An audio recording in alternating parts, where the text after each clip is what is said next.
Hello hi friend नमस्कार welcome back to my channel S my lifestyle को आसतु आज आम जा ओडिशा मानचित्र में स्वतंत्र परिचय सृष्टि करिथिबा एमिति एक जगह को जोठी मनोरम प्राकृतिक परिवेश उपभोग करिवार अनेक सुजोग रही।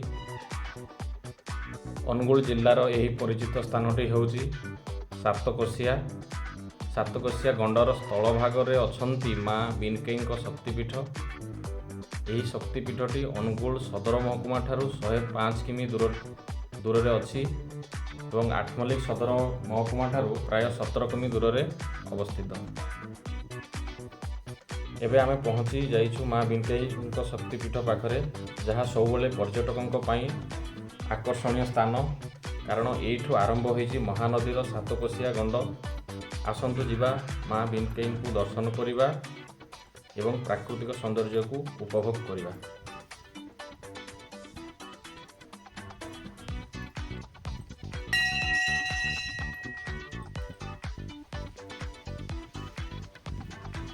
चैत्र मास कृष्णपक्ष अष्टमी तिथि माँकर सबुठारु बड़ यात्रा चैत्र यात्रा अनुष्ठित होता है। स्थानीय लोकों सह राज्यर विभिन्न जिलार लोक यही यात्रा को आसी थांती। माँ को नहीं स्थानीय लोकंकर बहुत विश्वास रही। तेरे माँकर उत्पत्ति विषय अनेक लोक कथा अच्छी कह जाए माँ कुआड़े बिनकारु महानदी में भासी भासी आसीथिले। सेतेबेले जड़े नाउरियार डंगारे खसी आसी एठारे अटकी रही आउ डंगारे से नाउरिया राति कटाई। परदिन सकाळे कूलरे माँ भासुथिबार देखि स्थानीय लोके माँ को नहीं आसी गोटे गछ मूल स्थापन करथिले। सेही दिन ठारू माँकर पूजार्चना आज पर्यंत चली। माँ बिनकारु आसीथिले बोली बिनकेई नाम रे पूजा पाउछंती।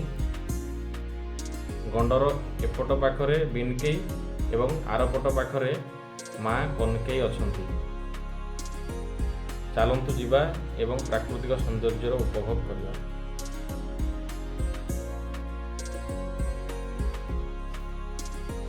सांग मैंने जो देखुं यही स्थानटा हूँ बनभोजी उपयोगी स्थान। बहुत शांत परिवेश यहाँ पिकनिक बहुत उपयोगी स्थानटी। बहुत बड़ गोटे चट्टाण अच्छी ऊपर भागरे माँकर मंदिर जो ऊपर भागरे अच्छी।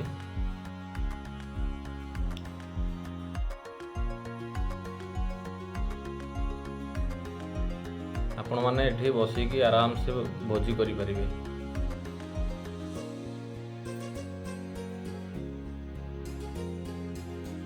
वर्तमान आमे जाइथिलु गंड भितर को जो सातकोशिया गंड से भितर को जाइथिलु।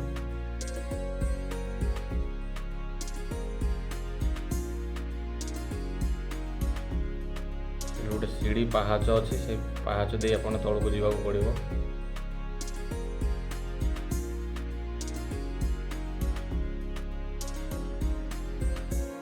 केते सुंदर परिवेश देखो।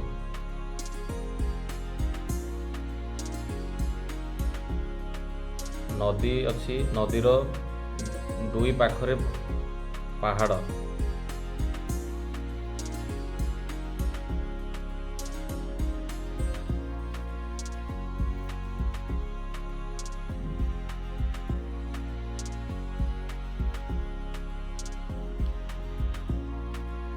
गंड पाखापाखि जीवा गले आपन को यही बाली रास्ता को देई जीवा को पड़िबो।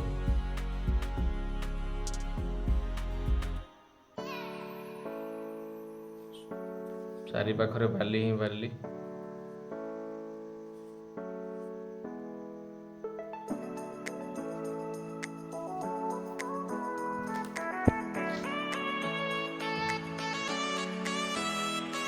बाली रास्ता सरू न थाए सांग माने बहुत दूर थाए से गंडर जलराशिटा।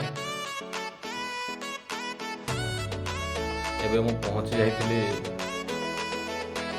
नदीर मझीरे देखो चतुर्पार्श्व बाली।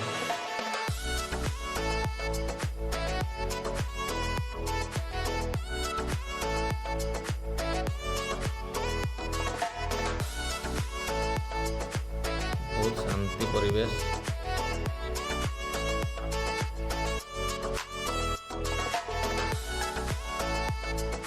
ଏବେ ଚାଲନ୍ତୁ ଆଉ ଡେରି ନକରି ଗଣ୍ଡ ପାଖାପାଖି ଯିବା। ପାଖାପାଖି ଆମେ ପହଞ୍ଚି ସାରିଲୁଣି।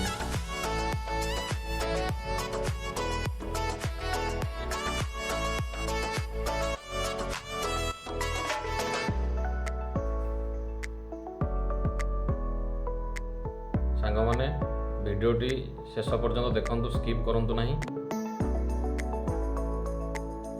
ଆଉ ଟିକେ ପାଖରେ ପହଞ୍ଚିଗଲୁ ଆମେ ଗଣ୍ଡର।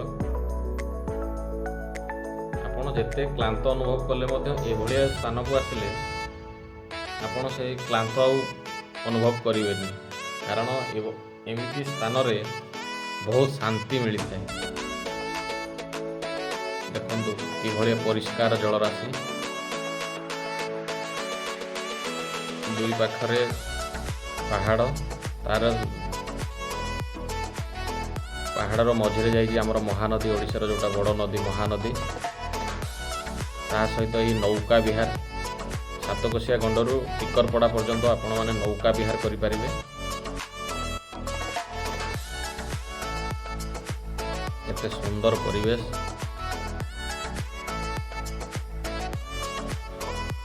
ବହୁତ ଶାନ୍ତ। ଆପଣମାନେ ମଧ୍ୟ ପରିବାର ସହିତ ଆସନ୍ତୁ, ଗୋଟେ ଥର ମା ବିନ୍ଥିଙ୍କ ପୀଠ ଏବଂ ସାତକୋଶିଆ ଗଣ୍ଡର ପ୍ରାକୃତିକ ପରିବେଶକୁ ଉପଭୋଗ କରନ୍ତୁ।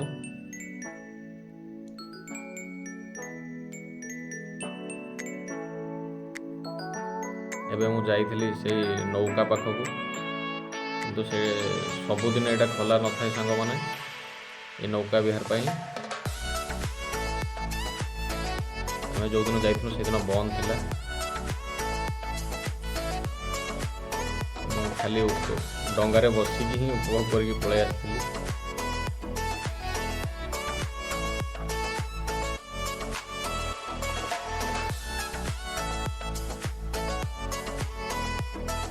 ବହୁତ ଜାଗାଟି ବହୁତ ଆନନ୍ଦ ଦେଇଥିଲା।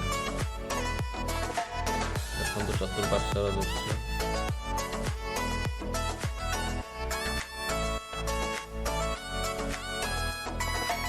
ତା ସହିତ ନୀଳ ଜଳରାଶି ଆଉ ଶାନ୍ତ ପରିବେଶ।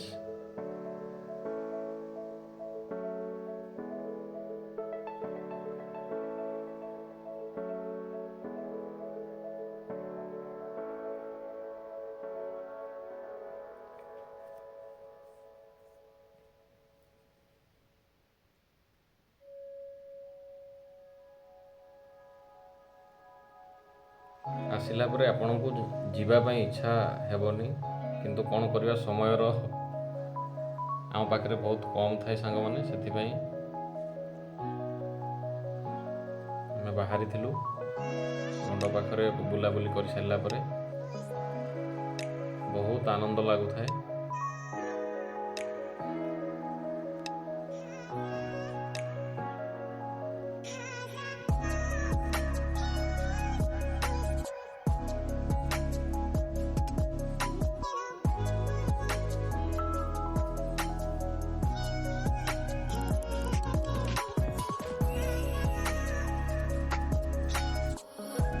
ଭିଡ଼ିଓଟି ସ୍କିପ୍ କରନ୍ତୁନି ସାଙ୍ଗମାନେ, ଆଉ ବହୁତ ବଢ଼ିଆ ମଜା ଜିନିଷ ଅଛି, ଶେଷ ପର୍ଯ୍ୟନ୍ତ ଜଡ଼ିତ ହୋଇ ରହିଥାନ୍ତୁ।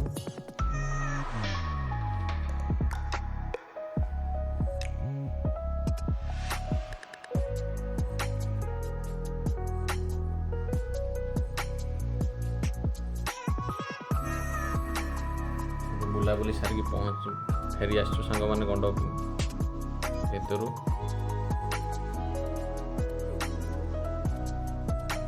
ମା ଦେଖନ୍ତୁ କେତେ ଉପରେ ଅଛନ୍ତି। ତା ପାର୍ଶ୍ୱରେ ଏମିତି ଏକ ପଥର ଚଟାଣ ଅଛି।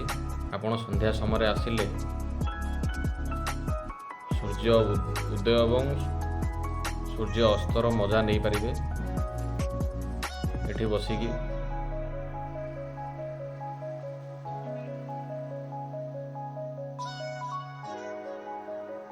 ଦେଖନ୍ତୁ କିଭଳିଆ ଦୃଶ୍ୟ। ଆମେ ଯେଉଁ ଯାଇଥିଲୁ ଏଇ ପାହାଚ ଦେଇକି ଗଣ୍ଡ ଭିତରକୁ,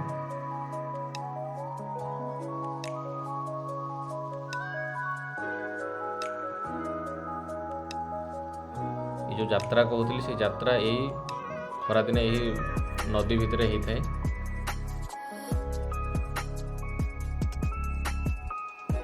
ଏବେ ଶୁଣିବା ଚାଲନ୍ତୁ ନନାଙ୍କଠୁ ମନ୍ଦିରର ଇତିହାସ ବିଷୟରେ ଜାଣିବା।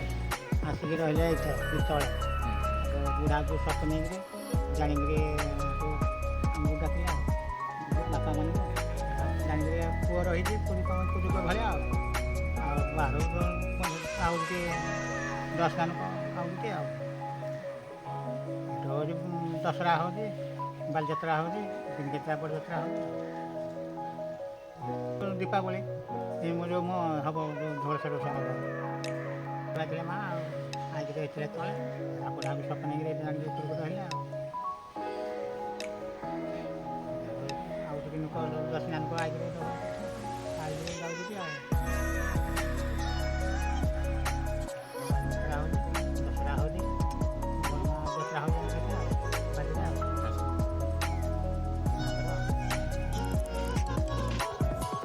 ଆଉ ଗୋଟିଏ କଥା ସାଙ୍ଗମାନେ, ମନ୍ଦିରର କମିଟି ପକ୍ଷରୁ ଏଠି ରହିବା ପାଇଁ ବିଶ୍ରାମାଗାର ବି ଅଛି। ଆପଣ ଆସିକି କମିଟି ସହିତ ଯୋଗାଯୋଗ କରିପାରିବେ। ଏବେ ଚାଲନ୍ତୁ ମାଆଙ୍କର ଉପରି ଭାଗରେ ଅଛନ୍ତି ବଜରଙ୍ଗବାଲି, ତାଙ୍କୁ ଟିକେ ଦର୍ଶନ କରିବା।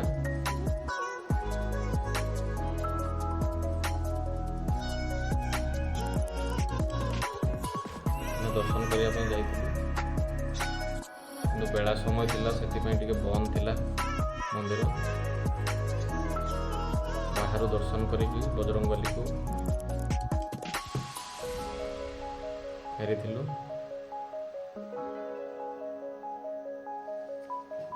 ବହୁତ ସୁନ୍ଦର ସ୍ଥାନ ସାଙ୍ଗମାନେ, ଆପଣମାନେ ବି ଆସନ୍ତୁ ପରିବାର ସହିତ। ଆଉ ଭିଡ଼ିଓଟି କେମିତି ଲାଗିଲା ଆପଣଙ୍କର ମତାମତ କମେଣ୍ଟ ମାଧ୍ୟମରେ ଜଣାଇବେ। ଆଉ ଚ୍ୟାନେଲଟିକୁ ଲାଇକ୍, ସବସ୍କ୍ରାଇବ୍ ଏବଂ ବହୁତ ମାତ୍ରାରେ ସେୟାର କରିବେ। ଆମ ସହିତ ଜଡ଼ିତ ହୋଇ ରହିଥାନ୍ତୁ। ପୁଣି ଦେଖା ହେବ ନେକ୍ସଟ ବ୍ଲଗ୍ରେ। ରହୁଛି। ଜୟ ଜଗନ୍ନାଥ, ଜୟ ମା ବିନତେଇ।